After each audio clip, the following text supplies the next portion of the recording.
Il y a cette phrase que j'apprécie beaucoup et dont j'ai pu en confirmer le sens au fil des expériences. Il n'y a pas de hasard, il n'y a que des rencontres. Pourtant, avec le temps, bien qu'elle résonne en moi comme une évidence, je me rends également compte que les rencontres nécessitent tout de même d'être provoquées. Il ne suffit pas uniquement d'être assis dans un café pour créer un échange qui bouleversera votre vie à jamais. Parce que oui, certaines rencontres, bien que parfois fugaces, peuvent vous apporter bien plus que des années de relation. Parfois un mot, une phrase, une simple discussion peut créer une étincelle dans votre vie. Il y a quelques jours, j'en ai fait l'expérience et j'ai envie de vous la partager aujourd'hui.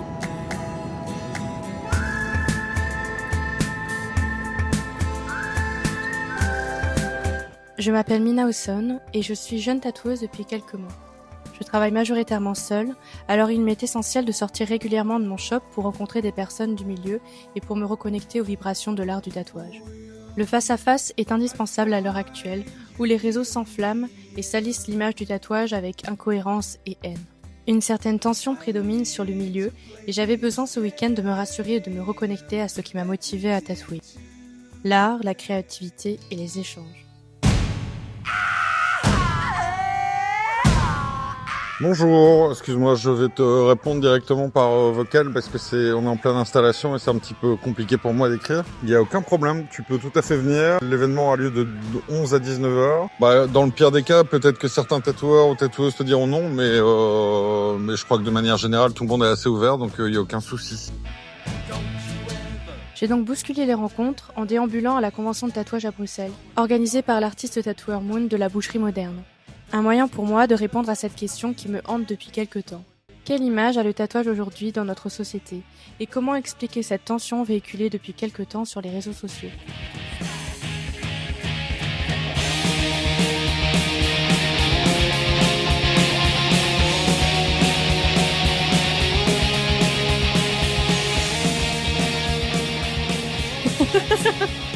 Merci pour cette mise en scène.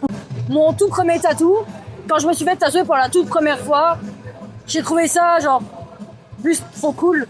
Et en fait, je suis rentrée vraiment dans un univers qui m'a directement passionnée. La première session s'est tellement bien passée en fait que je me suis dit que c'était un rêve d'arriver à ça.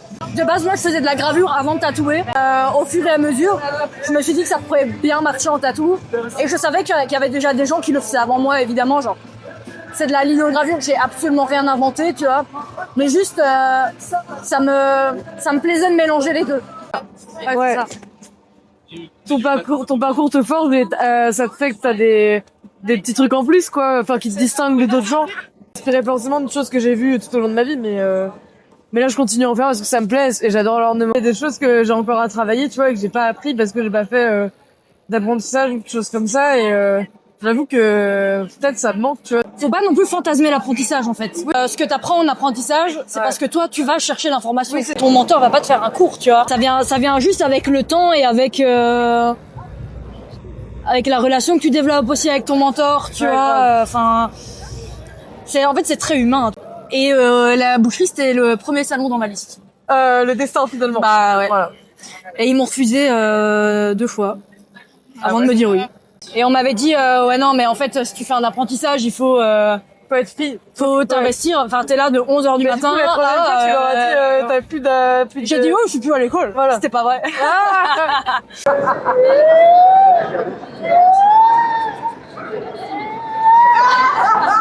Votre façon de vivre face au regard des autres a évolué avec le temps. Et est-ce que, éventuellement, le tatouage vous aurait permis justement d'aller au-delà du regard des autres ou c'est plus une préparation mentale sur... Je pense que c'est les deux qui ont un peu joué, oui. Donc le tatouage peut aussi aider à aller... Oui, bien sûr. À se sentir mieux, à accepter son corps.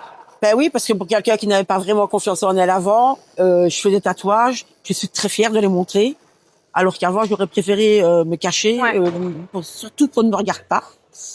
Alors que maintenant, c'est plus donc. C'est pour le porter avec fierté. Et... Je trouve que c'est tellement beau. Même moi, quand je vois des gens tatoués, j'adore les regarder parce que je trouve que c'est magnifique, quoi. C'est un choix de faire des grandes pièces ou. Oui. D'accord. Pourquoi des grandes pièces? Il y a que 6 ans que je connais mon mari. D'accord. Quand je l'ai connu, j'avais un tout petit tatouage au niveau de l'épaule. Et comme lui est tout tatoué, et moi j'adore ça, Et comme j'avais la chance d'avoir un mari qui dessine extrêmement bien, parce qu'il était tatoueur avant, c'est lui qui m'a dessiné mon bras. Il n'a pas voulu le tatouer parce qu'il ne veut pas me faire mal, parce qu'il ne tatoue plus. Donc, il a juste fait le dessin. Et donc, c'est un autre tatoueur qui vous a fait mal, du coup. C'est un autre tatoueur qui m'a fait mal, du coup. Et c'est un tatouage qui a duré combien de temps? Celui-ci, 18 heures. À l'époque, quand on allait voir un tatoueur, on avait 2-3 séances pendant lesquelles on était juste à avoir un échange d'idées, à exprimer c'était quoi son but avec un tatouage, pourquoi le motif, pourquoi à tel endroit. Et le tatoueur était là pour encadrer et guider le jeune ou le moins jeune. Je pense qu'il y a des choses à expliquer, à informer. Sauf qu'aujourd'hui, on est dans une société de consommation, on veut tout de suite et maintenant, sans tenir compte en finalité de ce que ça peut impliquer. Alors le premier tatouage, je l'ai porté à 12 ans. Et puis j'ai jamais arrêté. Je ne me suis jamais posé la tête que j'aurai le jour où j'ai 70 ans. Donc quelque part, c'est un peu la même chose avec les tatous. Et puis je pense que c'est aussi, ça fait partie aussi parfois du manque d'informations que les gens ont. On ne ressemble pas nécessairement à un charpet quand on a 60 ou 70 ans. Et les tatouages évoluent avec soi. Et suivant l'hygiène qu'on a et le respect qu'on a de son propre corps, la seule chose qui n'évolue pas, c'est le mental des gens. C'est juste ça. C'est l'être humain qui doit changer. Il y a de belles choses, il y a de belles opportunités. Mais voilà, il y a tout le reste. On a une jeunesse qui aujourd'hui devrait s'ouvrir les yeux et se rendre compte qu'on a tous des différences. Une modification corporelle, c'est une clé d'oreille, c'est le fait de mettre un peu de rimel, de mascara. C'est une modification corporelle. Donc quelque part, c'est quoi la limite et est-ce qu'il faut réellement une limite? Il y a déjà une discrimination entre les gens qui portent un petit papillon et ceux qui portent un intégral. Pourtant, la démarche est la même. On ne fera pas le monde, mais en tout cas, on peut essayer d'y contribuer et permettre en tout cas à des jeunes qui veulent d'avoir peut-être les bienvenus au dialogue, à l'échange et puis voilà. Et puis à pouvoir aller vers l'avant. Alors c'est donc ça l'image du tatouage, une image qui évolue à travers les années et les mentalités, tout comme sur le corps. La solution aux éventuelles tensions ne se cacherait-elle pas sur l'acceptation de cette évolution? Accepter que cet art évolue et que chaque tatoueur apporte sa petite pierre à l'édifice à sa manière. Pour ma part, ces rencontres qui ne sont pas le fruit du hasard m'ont permis de comprendre une chose essentielle. Au-delà de sa technicité et de son évolution, le tatouage reste un art qui se doit d'être préservé. À défaut de devenir un jour, avec le temps, ce que j'aime appeler du fast tattoo, comme de la malbouffe qu'on consomme mécaniquement. Aujourd'hui, le monde va vite, parfois trop vite, et l'art, quel qu'il soit, a cette fonction de pouvoir nous faire ralentir et de nous amener à la réflexion par l'observation.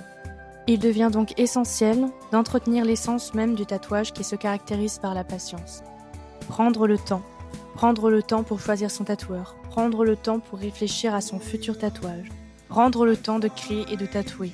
Rien que par son processus de création et de cicatrisation, le tatouage nous invite à ralentir. Il est donc primordial de respecter cette invitation. Le tatouage n'est pas que beau, il est aussi politique et engagé dans la société. L'acte n'est pas anodin, il ne s'agit pas d'acrylique sur une toile, mais d'une aiguille qui te transperce à 100 pour marquer à jamais un motif sur ton corps. N'oublions pas que le tatouage a cette poésie que les autres techniques artistiques n'ont pas. Il immortalise un bijou de vie sur un corps mourant. Une évolution que l'on ne peut pas dompter, mais que l'on peut entretenir. Et ce autant sur le corps que dans la société. Après toute cette réflexion sur la place du tatouage dans notre société, il me vient à me questionner sur ma place personnelle en tant que jeune tatoueuse. Dans un monde économique et artistique qui évolue continuellement, peut-on réellement espérer vivre la même expérience que nos aînés? Alors comment exister aujourd'hui en tant que jeune artiste tatoueur? Entre l'évolution du tatouage, les tendances contemporaines et la recherche d'une identité artistique personnelle.